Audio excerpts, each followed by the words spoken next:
అసలు మగాడి కష్టాలు అన్నీ ఇన్ని కావు. వాడి కష్టాలు ఎవరికైనా చెప్పుకున్నా కూడా వాడు చులకనగా చూస్తాడనే భయంతో వీడు ఎవ్వడికి చెప్పుకోలేకుండా బ్రతుకుతాడు. ఎంత దారుణమైన బ్రతుకో తెలుసా అది. మగాడు ఏడవలేడు, కనీసం ఏడ్చినా నెక్స్ట్ డే నుండి సొసైటీ వాడిని బ్రతకనివ్వదు, వాడిని చేతగాని వాడిగా చూస్తుంది. అయినా ఎన్నో క్వశ్చన్స్ వాడిపైన. మళ్ళీ మగాళ్ళు ఎందుకు అంత డామినేటెడ్ గా ఉంటారు, అసలు మగాడు ఎందుకు పూర్తిగా చెప్పేది వినడు, మగాళ్ళు ఎందుకు ఫ్యామిలీస్ కి టైం ఇవ్వరు, ఇలాంటి క్వశ్చన్స్ ఎన్నో. అంత మాత్రమేనా, ఇల్లు కట్టావా లేదా, పెళ్లిళ్ళు చేసావా లేదా, ఇలాంటి సోది ప్రశ్నలు ఇంకెన్నో. చర్చిద్దాం అసలు మగాడి కష్టాలేంటి, ఇబ్బందులేంటి, వాడి ఎంజాయ్మెంట్స్ ఏంటి, అసలు వాడి పోగడ ఏంటి, మొత్తం చర్చిద్దాం ఈ విషయంలో.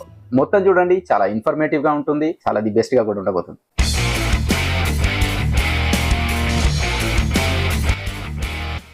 బా, మగాన్ని మాత్రం ఈజీగా తీసిపడేస్తారబ్బా. మగాళ్ళకి మనసు ఉండదు అని అంటారు, అంతే ఈజీగా తీసిపడేస్తారు. మగాడికి మనసు ఉండందే అంతమంది కవులు బయలుదేరారా, మనసు లేనిదే కవులుగా మారతారా? మగాడికి మనసు ఉండందే ప్రేమించిన అమ్మాయి కోసం ఎంత దూరమైనా వెళ్ళి ఏ త్యాగానికైనా కూడా ఉడికొడుతున్నాడా ఏంటి? మనసు లేనిదే. మగాడికి మనసు లేనిదే అటు ప్రేమని తల్లికి భార్యకి ఈక్వల్ గా పంచుతున్నాడా? ఆ మధ్యలో సతమతమైపోతున్నాడా ఏంటి? మనసు లేనిదే.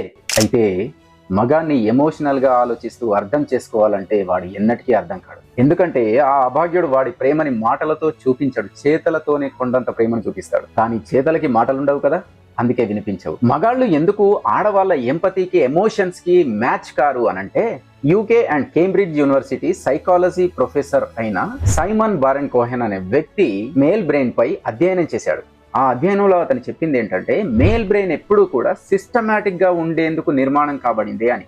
అంటే లాజికల్ గా నిజాలేంటి, ప్రూఫ్స్ ఏంటి, ఎవిడెన్స్ ఏంటి అని కన్స్ట్రక్టివ్ గా ఎలా ఉండాలో మగాళ్ళ బ్రెయిన్ ఆలోచిస్తూ ఉంటుంది. ఇది సైకాలజీ, ఇది సైన్స్. పైగా వీరికి మెదడులో గ్రే మ్యాటర్, బూడిద రంగు భాగం ఎక్కువగా ఉండడం వల్ల, అండ్ ఈ బ్రెయిన్ కి ఫ్రంట్ టు బ్యాక్ ఎక్కువ బలమైనటువంటి సంబంధాలు కలిగి ఉండడం వల్ల సామాజిక జ్ఞానం, అవగాహన ఇవి ఎక్కువగా ఉంటాయి. అందుకే ఎమోషన్స్ ని పట్టించుకొని వారిలా కనిపిస్తూ ఉంటారు మగవాళ్ళు. అందువల్ల వాళ్ళు చెడ్డవారని చెప్పలేం కదా. ఈ లక్షణాల వల్ల బ్రెయిన్ నిర్మాణం వల్ల వచ్చినాయే కానీ వాళ్ళు కావాలని చేసేది కాదు.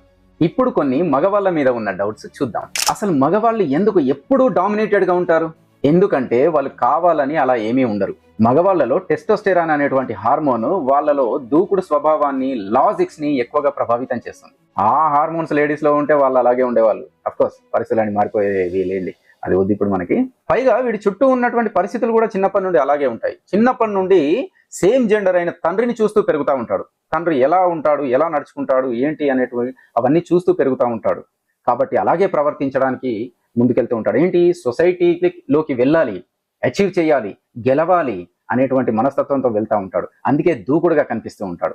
అండ్ అంతేందుకు, తల్లి కూడా చిన్నప్పుడు వాడిని ఏడుస్తూ ఉన్నప్పుడు, అరే ఎందుకురా ఏడ్చేది, నువ్వేనా ఆడపిల్లవారా, మగాడివిరా, ధైర్యంగా ఉండాలరా అని చెప్పేసి తల్లి కానీ రిలేటివ్స్ కానీ చెప్తూ ఉంటారు. ఆ మాటలన్నీ వింటూ పెరుగుతూ ఉంటాడు కాబట్టి వాడు అదే విధంగా నడుచుకుంటూ ఉంటాడు. అందుకే డామినేటెడ్ గా కనిపిస్తాడు. అది వారి సహజ స్వభావం, అంతే. ఇంకా అది మితిమీరడమా, కంట్రోల్లో ఉండడమా అనేది చుట్టూ ఉన్న పరిస్థితులను బట్టి ఉంటుంది. కానీ 24 గంటలు ప్రేమను కోరుకునేటువంటి ఆడవాళ్ళు నిజమైన ప్రేమను పంచితే కనుక ఐసు ముక్కలా కరిగిపోతాడు ఏ మగాడైనప్పుడు. వట్టిదే నిజం చెప్పనా, మగాడంటే ఏం లేదు, పైకి హార్డ్ గా కనిపిస్తాడు, వాడి లోపల ఏమీ ఉండదు, వట్టిదే అంతా డొల్లా. కరెక్ట్ వాడిని అర్థం చేసుకొని నిజమైన ప్రేమను పంచితే కనుక 80 కేజీల మగాడైనా కూడా దూది పింజలా తేలిపోతాడు. It's true. వాడి మనసు ఎప్పుడూ పసి మనసే. అందుకే వాడి సైకాలజీ అర్థం చేసుకోండి. ఎంత వయసు వచ్చినా వాళ్ళు కూడా చిన్నపిల్లలతో ఆడుకుంటూ, జోక్స్ చేస్తూ, ఎగురుతూ, ఏదైనా రిమోట్ కార్స్ అలాంటివి దొరికితే, even 70 years 60 years old people కూడా వాడు మేల్ అయితే కనుక బొమ్మలతో ఆడుకుంటూ ఉంటాడు, చిన్నపిల్లలతో ఆడుకుంటూ ఉంటాడు. మగాడు డీప్ గా వెళ్తే కనుక వాడి మనసు ఎప్పుడు పసి మనసే. వాడు ఎలాంటి పరిస్థితుల్లో పెరిగాడు, వాడి చుట్టూ ఉన్న వాతావరణం ఏంటి అనేటువంటి ఫ్యాక్టర్స్ చాలా వాడి సైకాలజీ మీద ప్రభావం చూపిస్తాయి. అంతే. కావాల్సిందల్లా మగాడికి నిజమైన ప్రేమ, అంతే. అసలు మగాళ్ళు ఎందుకు పూర్తిగా వినరు, చెప్పేది పూర్తిగా వినరు అని అనిపిస్తుంది కదా. ఎందుకంటే ఏ ప్రాబ్లం అయినా సాల్వ్ చేయడానికే వాళ్ళ బ్రెయిన్ నిర్మాణం అయిపోయి ఉన్నది. ఇప్పుడు ఏం అవసరం, ఇప్పుడు ఎంత అవసరం, పరిష్కరించడం ఎలా, సంపాదించడం ఎలా, గెలవడం ఎలా, ఇలా ఆలోచిస్తూ ఉంటాడు. ఎందుకంటే చిన్నప్పటి నుండి ఈ సొసైటీ వాడిని అలా ప్రోగ్రామ్ కూడా చేసింది కదా. నిజమే కదా, ఒప్పుకోవాలి కదా. మగాడంటే పని చేయాలి, బయట పరువుగా బ్రతకాలి, ఎన్ని కష్టాలున్నా మనసులోనే ఉంచుకోవాలి, బయటికి చెప్పకూడదు, ఇవన్నీ కూడా సొసైటీ నుండి వాడి మీద రుద్దబడినవే కదా. ఇంకా అంటారు మగాడు ఎందుకంత కేర్లెస్ గా ఉంటాడు. కేర్లెస్ గా ఏమీ ఉండడు. ప్రతి మగాడికి ఒక టార్గెట్ ఉంటుంది, దాన్ని రీచ్ అవ్వడమే మొదటి ప్రయారిటీగా ఉంటుంది. మిగతావన్నీ ఇక వాడు ఏం పట్టించుకోడు. ఒకే విషయం పైన కేంద్రీకరించగలడు వాడి దృష్టి. ఎందుకంటే మగాడు ఆడవాళ్ళలాగా మల్టీ టాస్కింగ్ చేయలేడు. It's true. ఆడవాళ్ళు మల్టీ టాస్కింగ్ చేస్తారు. ఇదంతా కూడా సైకాలజీ, ఏదో ఎమోషనల్ అయిపోయి వీడియో సాగదీసేది లేదు. ఆడవాళ్ళు మల్టీ టాస్కింగ్ చేయగలుగుతారు. ఒకే సమయంలో 4 పనులు చేయగలుగుతారు ఆడవాళ్ళు. కానీ మగాడి విషయానికి వచ్చేసరికి ఏంటంటే ప్రపంచంలో ఏ మగాడు కూడా మల్టీ టాస్కింగ్ చేయలేడు ఆడవాళ్ళలాగా.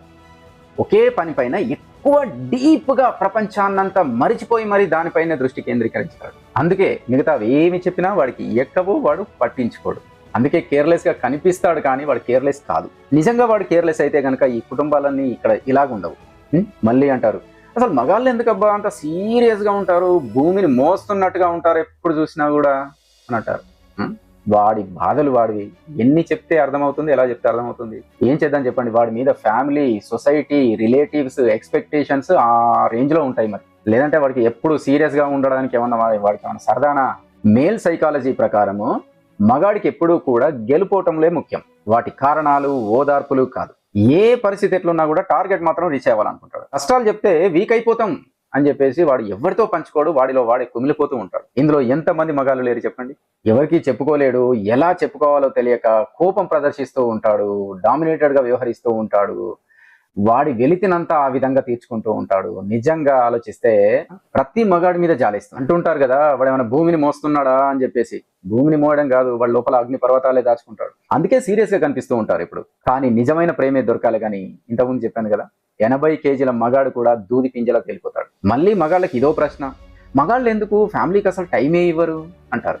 మేల్ సైకాలజీ ప్రకారము మగవాళ్ళు గ్రేట్ సోషల్ స్కిల్స్ కలిగి ఉంటారు. సొసైటీలో ఎంతో మందిని సాటిస్ఫై చేయాల్సి ఉంటుంది. పైగా పోటీతత్వాన్ని కలిగి ఉంటారు. జీవితాన్ని గెలవాలి అనేటువంటి కాంక్షతో ఉంటారు. కాబట్టి వీళ్ళు నలుగురితో కలిసి ఉండడం అనేది తప్పదు. ఆ రకమైన ఫ్రెండ్స్ సర్కిల్ అవసరం అవుతుంది కదా.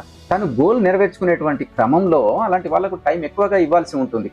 అంతే తప్ప ఫ్యామిలీస్కి టైం ఇవ్వకూడదని కాదు. పిల్లల్ని చదివించకున్నా, ఇల్లు కట్టకున్నా, బిడ్డ పెళ్లి చేయకున్నా వాణ్ణి అంటారు కదా, సొసైటీ ఊరికే ఊరుకుంటుందా, కుల్లా పొడుస్తుంది మాటలతోనే. అవునా కాదా?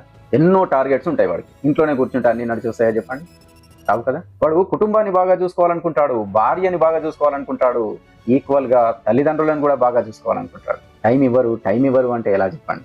వాడు పొద్దంతా కష్టపడి ఇంటికి వచ్చినా కూడా వాడు కోరుకునేది భార్య ముఖంలో మంచి నవ్వు మాత్రమే. పాపం అభాగ్యుడికి అది దొరుకుతుందా అనేది తర్వాత సంగతి. మగాళ్ళని అర్థం చేసుకోవడం చాలా సింపుల్ అండి. మగాళ్ళ సైకాలజీ ప్రకారం వాడికి మల్టీ టాస్కింగ్ రాదు ఆడవాళ్ళలాగా. వాడు ఒకటే పని పైన ఫోకస్ చేయగలడు. అందులోనే సక్సెస్ అయ్యి ఇటు ఫ్యామిలీ, అటు పేరెంట్స్, ఇటు రిలేటివ్స్, అటు సొసైటీ, సర్కిల్ అందరి ముందు గర్వంగా బ్రతకాలనుకుంటాడు. బయటికి చెప్పుకోడు, కానీ లోపల ఒంటరితనంతో పోరాడుతూ బయట డాంబికం ప్రదర్శిస్తూ ఉంటాడు. బిందాస్గా ఉన్నట్టు నటిస్తాడు. పాపం ఫ్రెండ్స్తో, ఫ్యామిలీస్తో జోక్స్ వేస్తూ అరుస్తూ ఉన్నట్టుగా కనిపిస్తూ ఉంటారు, కానీ లోపల భయంకరమైనటువంటి మౌనాన్ని అనుభవిస్తూ ఉంటాడు మగాడు. మగాడి బాధలు ముఖంలో చూడలేరు, వాడు చూపించడు కూడా. కాబట్టి వాడి మౌనాన్ని కూడా వినగలగాలి. వినగలిగిన వాళ్ళకి అర్థమవుతుంది వాడు లోపల ఎంత కుమిలిపోతున్నాడు అని. వాడికి ప్రాముఖ్యత, గుర్తింపు కావాలని ఉంటుంది, కానీ అడగలేడు. మగాడు ఎంత ఒత్తిడిలో ఉన్నా కూడా నేను బాగానే ఉన్నానంటాడు. కానీ మనసారా నవ్వేటువంటి ముఖాన్ని చూస్తే చాలు, ఎంత కొండంత బరువునైనా కూడా వాడు చిటికన వేలుతో దించేసుకుంటాడు, ఎంతటి యుద్ధాన్నైనా కూడా గెలిచి వస్తాడు. ఇప్పటిదాకా చెప్పుకున్నటువంటి మగాడిలో మన తండ్రి నుంచి మన కొడుకు వరకు, మన అన్న, తమ్ముడు, బావ, భర్త, స్నేహితుడు ఎవరైనా ఉండొచ్చు. అర్థం చేసుకోవడానికి ప్రయత్నిస్తూ ప్రేమతో వ్యవహరిస్తే చాలు, వాడిలో ఒక మనసున్న మహారాజుని చూడొచ్చు, ఎంతటి కష్టాన్నైనా ఎదుర్కొనే సైనికుడిని చూడొచ్చు. అంతేగాని మగాడికి ఏంటి, మగాడికి కష్టాలే ఉండవు, మగాడి లైఫ్ అంతా ఎంజాయ్మెంట్ గానే ఉంటుంది, అండ్ వాడు ఎప్పుడు నవ్వుతూనే ఉంటాడు, వాడు మహారాజులా ఉంటాడు అని అనుకోవడం మాత్రం పొరపాటే. మగాడు ఏ కష్టాన్ని కూడా చెప్పుకోలేడు. కాబట్టి వాడికి అండగా ధైర్యంగా నిలబడండి, ప్రేమను పెంచండి, వాడు పసివాడైపోతాడు. ముఖ్యంగా ఈ రోజుల్లో ఇలాంటి విషయాలు అవసరము, ఇలాంటి వీడియోస్ అవసరం అనుకుంటే కనుక లైక్ చేయండి, షేర్ చేయండి, తప్పకుండా సబ్స్క్రైబ్ చేయండి. మీ చేతుల మీదుగా ఈ ఛానల్ని ముందుకు నడిపించండి. ఇంకా మంచి వీడియోస్ చేస్తాను. అండ్ వన్ మోర్ థింగ్, మగాళ్ళలో మీకు ఇప్పటికీ కూడా నచ్చని విషయాలు, మగాడిలో నచ్చిన విషయాలు, మగాడు ఇది కాబట్టే ఇలా ఉన్నాడు అనేటువంటి విషయాలు ఏమైనా ఉంటే కనుక కామెంట్ బాక్స్లో మీ అభిప్రాయాన్ని తెలియజేయండి. మీ అభిప్రాయం నాకెంతో అమూల్యమైనది. Thank you very much.